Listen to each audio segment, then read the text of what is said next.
CD.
Donnell Bennett is the featured back. Anders the fullback.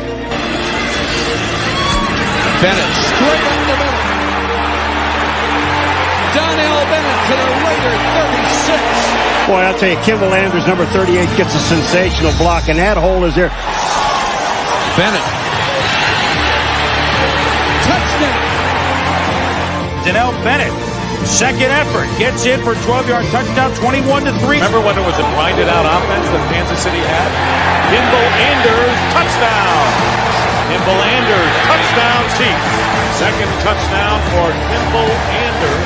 Third down and 7 from the 45.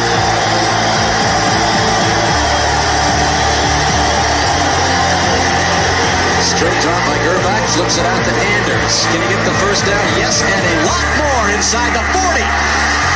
He's got one man to beat, veers across the right side, and Kimble Anders stretches for the touchdown. 55 yards.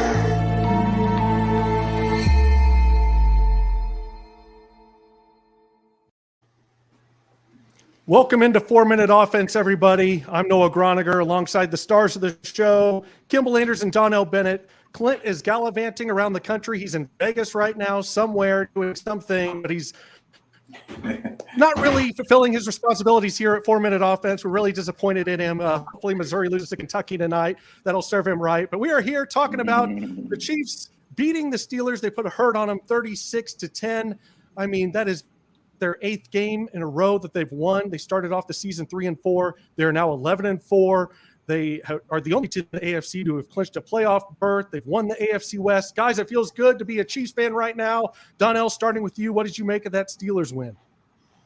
Man, good team win, man. A lot of people played well. That's what it's about. This time of the year, starting to play your best football. And you can see the guys are really getting after it and doing what they got to do to put themselves in a good position. So this is a big game this week, though. So, yes. And Kimble, kind of what did you make of that? Tyreek Hill, only 2 catches. They didn't have Travis Kelce, so they did it in a plethora of other ways and other options, like Byron Pringle stepped up. Yeah, exactly. And then basically what Donnell's saying, it's a team effort. So now on all cylinders, the team are playing well together, offensive, defensively. And now we got people that got to step up for the people that are not able to play because of the COVID situation. And they're doing a great job. And it's just mixing. And it just seems like right now they're in this groove. And then the groove is in a good place because they learned how to win. Learning how to win, which they are used to winning. But now in this season, they're learning towards especially the most pivotal time of the year. And they're making them run to the playoffs. You got to be playing some good football. Yeah, and it sounds like the COVID issues are clearing. Teams is back on the active roster. Everyone has cleared protocols through COVID, so that's a good thing. But we got the Bengals coming up, and I want to look at some of the skill players on both sides of the ball for this because we've got the Bengals. I mean, they've got Joe Burrow, Joe Mixon, Jamar Chase, T. Higgins, Tyler Boyd. I mean, Joe Mixon, 1,000 yards rushing. Jamar Chase, T. Higgins, 1,000-yard receiving. I mean, Tyler Boyd has over 700 yards receiving. And the Chiefs, as far as stars go, of course, they got Holmes, Kelsey, and Hill, but they're doing it in some different ways. They don't have the like Tyler Boyd has over 700 yards receiving. The Chiefs have McCole Hardman and Byron Pringle kind of pick up that slack for a Tyler Boyd. Sure, but they've got Derek Gore, Darrell Williams, and Clyde Edwards-Helaire who have over 1,000 yards. So they're doing it more of a committee-based, different way than the Bengals are doing it. But Kimble, what do you see in this matchup going against a team that looks like they have enough firepower to stay with the Chiefs? I see a great matchup. I see a lot of talent. Most of those guys, good thing about it, there's some young talent too. So obviously they'll be going at it for the next few years. Like I said, at this point, both teams are playing well. So this is the time of year where this game gonna really mean a lot. It's gonna count because right now we still in position to hold home field advantage. So we just gotta continue to win. So rather the playoffs come through Kansas City, they win the next two games for sure. Yeah, and Donnell, before you go, I want to look at these numbers for the Bengals and Chiefs team offense, team defense. Yards per game, Cincinnati 12th, Kansas City all the way up to 3rd. Points per game, Cincinnati 7th, Kansas City 4th. Team defense, yards per game, Cincinnati 17th, Kansas City 21st. They're giving up the yards, but when you go to points per game, Kansas City is 5th. They are not allowing teams in the end zone. Cincinnati, respectable 13th, but it looks like just based on the numbers here that Kansas City is really rolling on offense and defense, which is good to see because that offense had been struggling, but it looks like they may have found their way. Yeah, like Kimble said, now this is the time of the season where you really have to force your identity to show up. If you're a running team, you got to be able to run the ball and stop the run now. If you're a predominantly pass team, you got to be able to dink and dunk as well as play action pass, as well as chunking the ball downfield. So like all that stuff is going to be very important going into this, and whichever defense is going to be able to stand in the paint and get it done from that standpoint, that's going to be the one that's going to give their team the best opportunity. Absolutely. It's good to kind of see Mahomes get on track. We're kind of wondering what's going to happen with Clyde Edwards-Helaire. Feared he had a collarbone injury, maybe a break, but that's kind of calmed down. They say a bruised shoulder. We're going to see kind of how that goes if he's able to play this week. If not, we've seen enough out of Darrell Williams and Derek Gore to kind of hold down the fort in the run game until Clyde Edwards-Helaire gets healthy. But guys, I got to kind of move topics here. We recently lost John Madden the other day. I mean, just a legend of the game. I mean, talking about him as a Super Bowl champion head coach for the Oakland Raiders in the 70s and in the broadcast booth. We all know what he's done with EA Sports Madden game. Just, I mean, to see his infectious personality, his exuberance, his joy, his love for the game in the broadcast booth help make me a fan of the game of football. He could talk to the experts of the game as well as the common fan. Just Kimble, what are your remembrances of John Madden? He definitely changed the game, the way you view the game, because when he brought that game to Madden and the way it's displayed and the high regards of the game, and you hear about it now. It wasn't our era. We didn't worry about the ratings, but I like the way they go about talking about the ratings now, if they get it, whatever. So it's a fun thing to watch, and it's really one of the biggest honors you can have. Matter of fact, I was looking on social media today. Macmillan, I know what's his name, Superman. No, Mighty Mouse was on All Madden in '92, and so just to see that and how much pleasure he brought and joy to the fun part of the game, making the game like you're still a kid, so you get an opportunity to play it as an adult and be out there doing the things that Madden has created. So he definitely made an impact on life, period, across the world, young, old, it didn't matter. Like you said, his personality was great. He's a great coach. And he created something that would last forever. Donnell, what do you remember most about John? Yeah. Just how he really opened up the game of football to America. Be it as a broadcaster, taking what he learned as a coach, his experience as a coach, and just translated that into everyday language to the common people that are watching the game on Monday Night Football. And just really showing you, the game of football ain't hard, but it's difficult. But like there are some things that go into the game of football, like everybody is capable of doing it. He made it feel like that. Yeah. And then when he transcended to the video game and he, told EA Sports, I'm not doing it until you get 11 man because it's got to be realistic. I just think that's who he was, and that's what he did for football. He put football where women, kids, teenagers, people don't even watch football can understand it. Yeah, true. Yeah, and being as great of a coach he wasn't out there talking about a foxfire zone, a blitz coming from the safety here. He made understandable say, hey, this guy's coming on the blitz, so you got to replace him. And so he made it understandable for the common fan. It was great stuff. And I've got a little piece up. It's a short piece, and I just want to check it out for those who have lived under a rock and maybe don't know John from the EA Sports Madden game. Here's the coach, broadcaster, the man, John Madden. Behind John Madden's office in Pleasanton, California, is an old Raider blocking sled. The core of it was football. To me, this is where it all starts. You see the 7-man sled. It's the greatest game in the world. Hitting the 7-man sled, that's the first thing they do. So that would get rid of all hangovers. Football has been my life, and it's given me so much. When you call that snap count, you should hear one boom. Now, playing is the best thing. Coaching is the next best thing. When you're coaching, you're just standing out here, you can ride this thing all day. But when you can play it for a while and then go on with your life's work and it's still football, you're the luckiest guy in the world. Down, set, ready, 100, 200.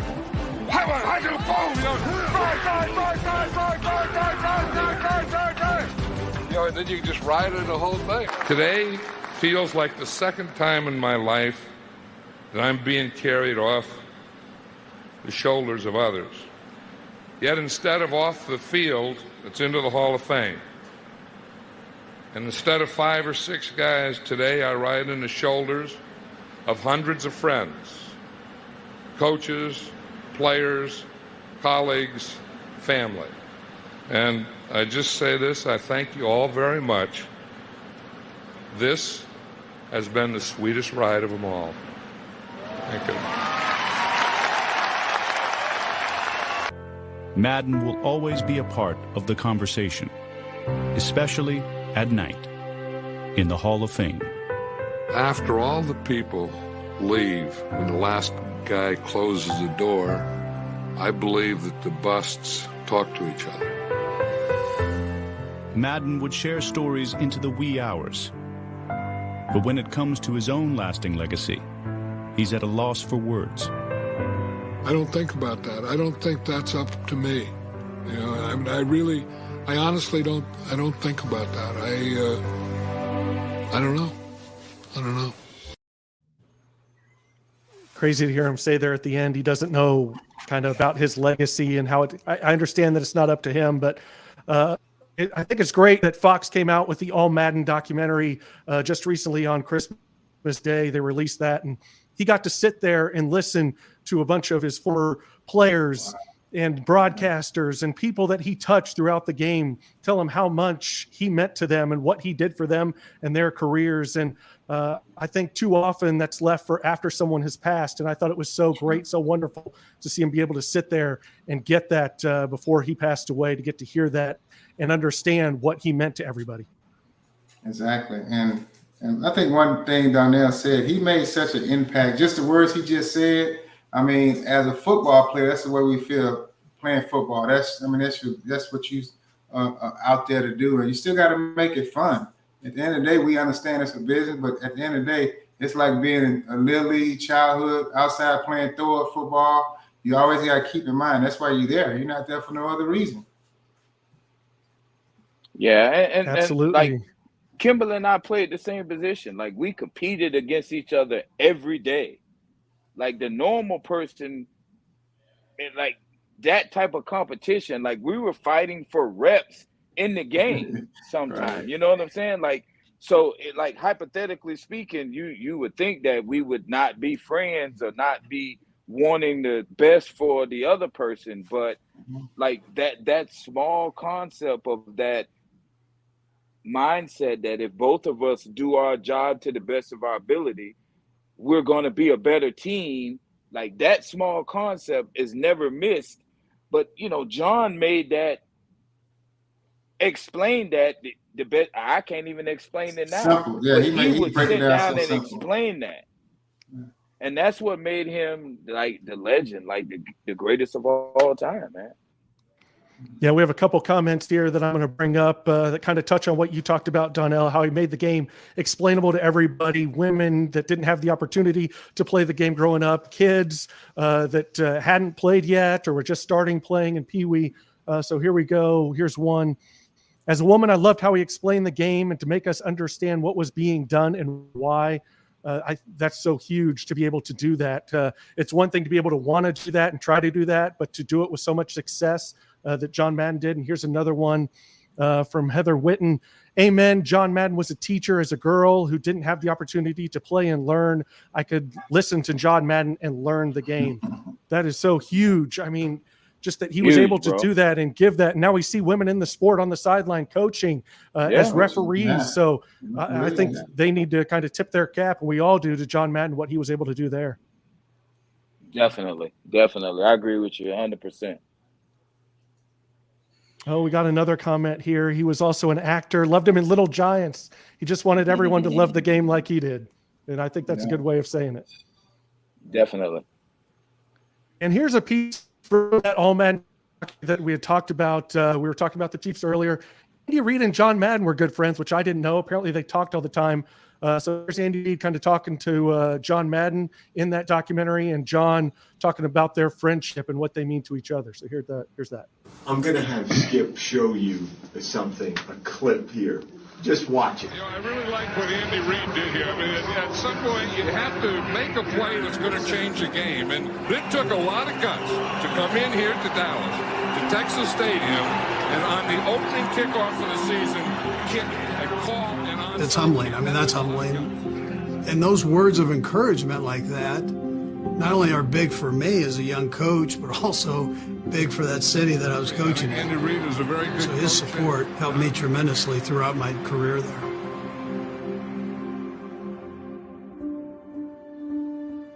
He liked me because I was an offensive lineman. When I was in Green Bay, I hopped on the bus. He's an icon. He was an icon then. And I thought I died and went to heaven. Andy Reid is a good friend. I was the chairman of the coaches subcommittee, and Andy Reid was the first guy on that. Now he's a close friend. I mean, I talk to him all the time. Things happen. Unless you win the ring, you end up going home a little bit down. After those championship games, when you're that close to going to the Super Bowl, I mean, that close, you're low at that time, and then you just talk to you. I called him up after that, and I told him, I said that... Just hang in there, man. Just keep pounding this thing. It's going to work. I think the emotional part is probably what I would tie into. John's an emotional guy. He's not afraid to show that. He showed it on the sideline. When you get to know him, he shows it. Coach, I love you, man. You're the best. You've helped me through all the ups and downs. I love you, man. There's almost emotion there, Andy. Yeah, a little bit of emotion. Why? Great man.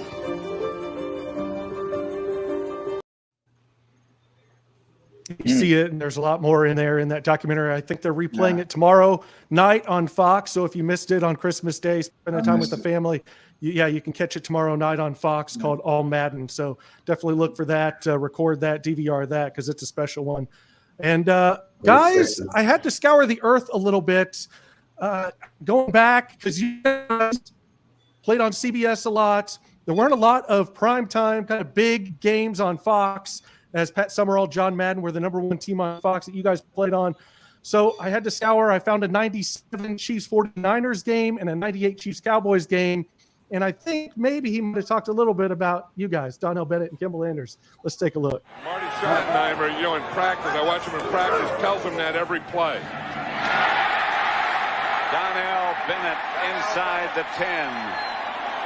Stopped by Junior Bryant. They said they were going to go right at their strength, that they were going to take the ball and they were going to run it right at these two guys. The strength of that 49er defense, they were going to run it right at, and they're doing that. They double them both. Yep, they double them both. They get just a little crease. It doesn't take a heck of a big hole, just a little crease to boom, to get that ball through there. That's exactly what Bennett does. And then after he gets through there, he runs like a fullback. Which, of course, he is. Which, of course, he should run like. That's why they're paying him. Third down, about 3. Inside the Cowboy 20. 2 tight end setup. Van Morris deep. And back to throw. Gets it to Anders. And Kimble Anders will move the sticks. You know, in this West Coast offense that they use, the fullback, and that's what Kimble Anders is, the fullback, you're going to see him sneaking right through the middle. But the fullback has always been a big pass receiver in this offense. Kimble Anders makes a pretty good catch here. Watch this. He just sticks that right hand out and kind of stops it. As the right hand stops it, he brings the left hand in there. So there you go. That's what I found. John Madden talking about you guys. I watched the full games of those. That was a long time, right? But I found it.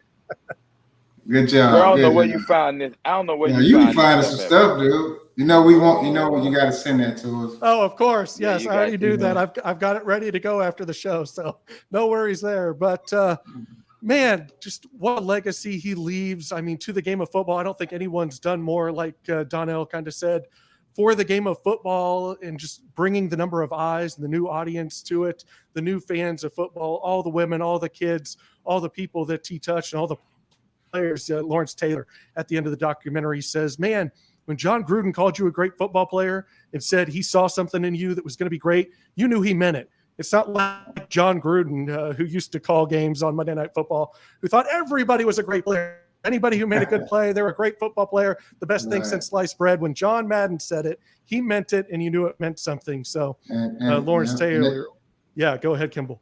And that goes with, being all Madden, you know what I mean? When you make that team, that means you special. I mean, he actually, I guarantee he sat down and analyzed the film. He just didn't go off of what he heard or what he think is somebody because they're popular.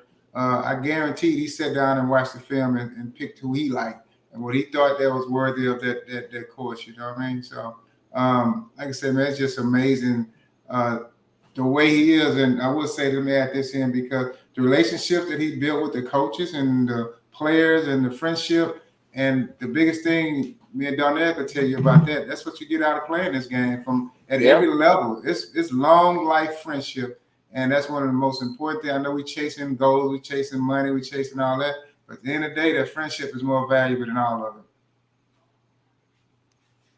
100% well said. Yeah, 100%, bro. 100%, bro. And kind of the last clip I have here is kind of a long one. It's from the 97 Chiefs 49ers game. It's just kind of his Maddenisms, just kind of things that he'd go off on, tangents, things that he'd talk about. I think there's some pretty funny stuff in here. He points out Andre Rison's neck tattoo, wondering how someone could do that, the pain level. There's a lot in here. So here's 4 minutes of just some Maddenisms in a Chiefs 49ers 1997 game. Back at Arrowhead Stadium, what a sight this is. Sold out, everybody dressed in red, or just about everybody in something red, including the cars in the parking lot, the tents. Yeah, great tailgating here. Everything about football on Sunday at Arrowhead Stadium in Kansas City is pretty doggone good. If I had to fly home on that, I'd go on the bus with you. I don't think that I would ever get up in anything like that. I don't even know what that is. What would you call that? It looks like a kite. The kite? I mean, the kite's up there, but what's this down here? What is that? I mean, the guy's flying. It looks like an airplane with a parachute on it. This is Greg Hill. Taken out of bounds. Action down there in the sideline. And Marty's right in the middle of it. WWF. I don't know what's going to happen there. Where's Kevin Green? He'll jump in. Greg Hill, Merton Hanks has a cast on his thing. Foreign object hidden somewhere. That's it. Anytime you have that, you always have to look for foreign objects, and he has a foreign object. I guess I can understand now. Well, yeah, but I mean, I've always thought it was, like the reindeer and a sleigh and stuff. Lo and behold, There's Santa Claus up in the new Madden cruiser. No, there'll never be a cruiser that'll go up there, nor will there be a Madden that'll go up there. It went down kind of fast, didn't it? And there's Mrs. Santa Claus. She let Santa Claus go up. And she didn't go up in it. No. Santa Claus takes care of all the stuff. I mean, he's looking around to see who's been naughty and who's been nice from above. And then Mrs. Santa Claus, she's just trying to get her sign straightened out. The girls. The girls were waiting for that chance. Yeah, and then they were. Lo and behold, here's their chance. Right here on Fox right now, we have a heck of a scene. A week ago we were in Green Bay, and how all the fans stayed there, and here they are, the same thing here. We were talking about that tattoo on the right neck. There's Andre Rison's 4-leaf clover. First thing, now, how do you do that? I mean, how do you go in and say, okay, put it right there, and then sit there while they do it? Gotta hurt. Yeah, but when someone said that to him, he didn't even flinch. He just didn't even answer. Like, what are you talking about? It hurt. I mean, anyone that gets tattoos on their neck doesn't worry about hurting. You know what I mean? Yeah, I know what you mean.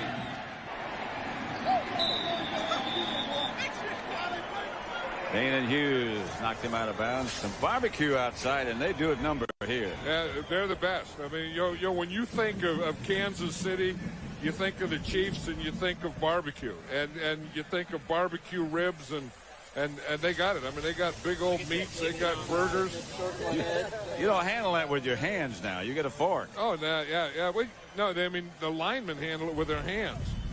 That was a lineman cooking barbecue? Yeah, special brush there. They got the band out there. Yeah. They're celebrating. They got everything going here.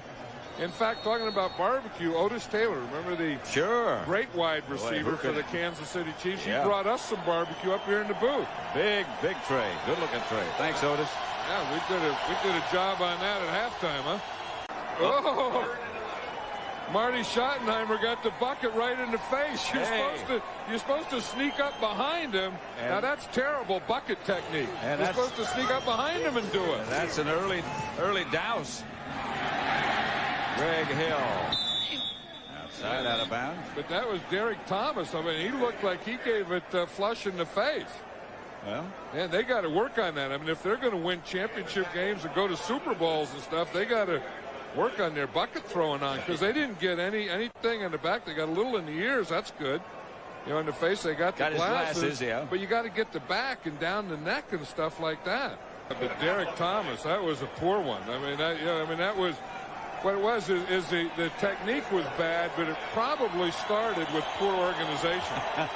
Probably didn't put a lot of time in on his organization. A throw like that would have to start with poor organization.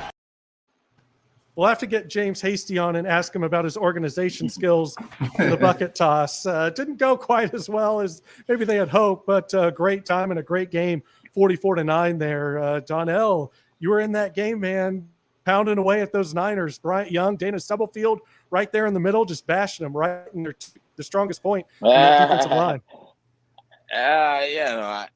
Listen, like you always say, man, we had a tremendous offensive line. And there was a lot of good guys on that team, man. That team was special.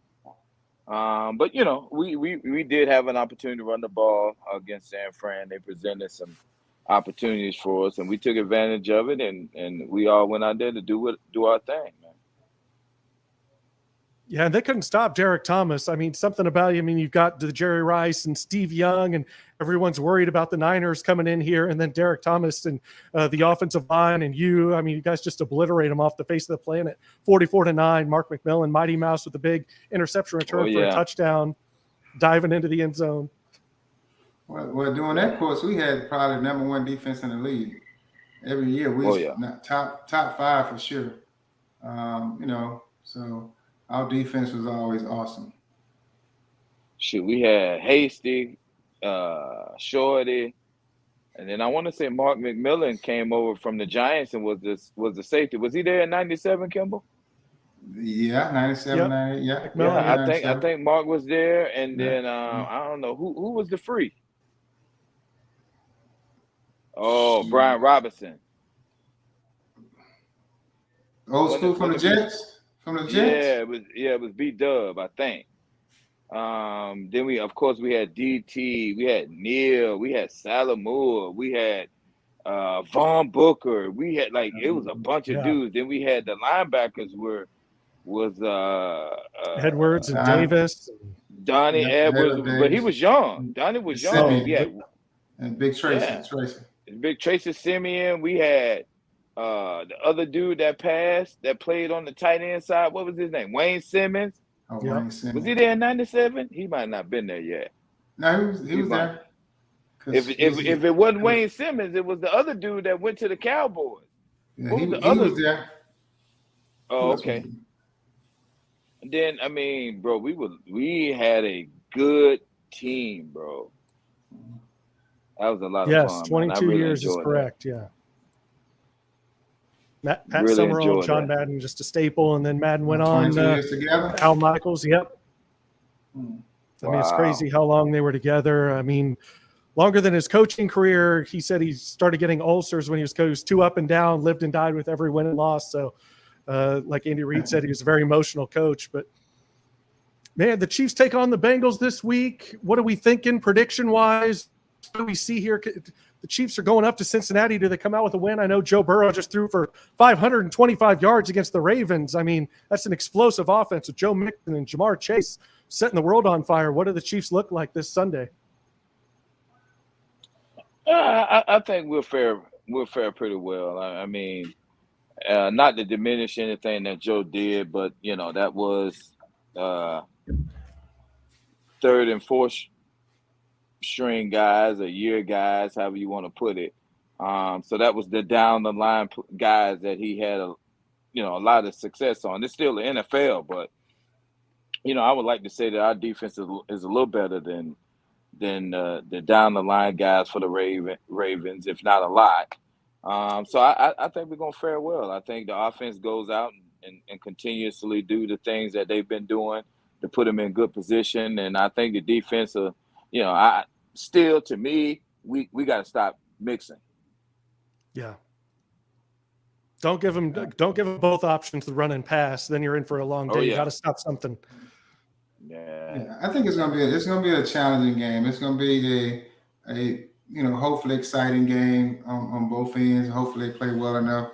But I think the Chiefs right now, like I said, they're in a good space. They're feeling themselves. They're in that groove where they feeling like, now y'all got to come beat us, So they're in the right state of mind. And they operating on every level of play now. Special teams is doing their part. Offense is doing their part. Defense is playing exceptional well. And they creating turnovers. And that's this time of the year, that's like I said, that's what you want to be doing. And so I feel they're just coming together. And I think hopefully they can just keep the ball rolling and execute and make it plays and creating, a lot of havoc, So they look very good. I think it'll be a very competitive game. Cincinnati, like Donnell said, can't take that one away from them last week. And they are a very good football team. But they still going to have to go out and prove that with a win for them over the Chiefs. That's one way they can prove it, But, it's one of them games you want to watch, though. Especially this time of year, you want to see good football. You don't want to, this time of the year, you don't see no bad football, So it's exciting. Yeah, Travis Kelce coming off the COVID list, going back home. He played at Cincinnati. He grew up there. That's his hometown, so he's going to want to go back there and kind of put on a show for the hometown fans and crowd for sure. And we get Nick Bolton back from the COVID list as well, so he's really going to help at linebacker. And he missed last side. week too, so he missed last week, so he's going to be hungry, man. Should be nice. Absolutely. We're expecting a big win, that 9th win in a row, stay in that 1 seed because the Titans are on our tail. They got the Dolphins this Sunday. If the Titans win and we lose, we're out of that 1 seed. The Titans will take it over. So every win down this stretch, the Chiefs need to stay in that 1 seed and get that bye. And that kind of keeps you at home, keeps you safe, especially with everything going on with COVID. That bye would be really helpful in staying safe and staying out of COVID protocol for everybody. But here at 4 Minute Offense, we hope you all had a Merry Christmas. We want to wish you a continued happy holiday season as we head into the new year here, 2022. Thank you all for watching every week. As always, for myself, Noah Gronniger, that's Kimble Anders and Donnell Bennett. Guys, if you have anything to say on our way out, let's do it. Hey, man. Happy New Year's to everyone. I don't make no New Year's resolution. Just go to work. Don't make that. All right, so I need to scratch mine. I'm trying to lose 5 pounds. I need to scratch that out. I don't need to go to the gym. I'm stop going to the gym. Yeah, no, I didn't say that. No, I said I'll don't tease make it. the resolution, because when you make the resolution, I misunderstood. the odds are against you. Like less than 5% of the people follow through with their New Year's resolution. That's a stat. I think it's 5, maybe 7%. But if you just are willing to go to work and just work on losing the weight, I think you'll lose it no problem. I got you, doctor. Thanks for the You heard it advice. here. Appreciate If you're it. writing down any New Year's resolutions, scratch it out, rip it up, crumple it up, and throw it away. Donnell Bennett says, you can't have it, my friend. So, and just go to work. Just go to work. Go to work. we'll leave on that topic, that note right there. Everybody, just go to work. Till next time.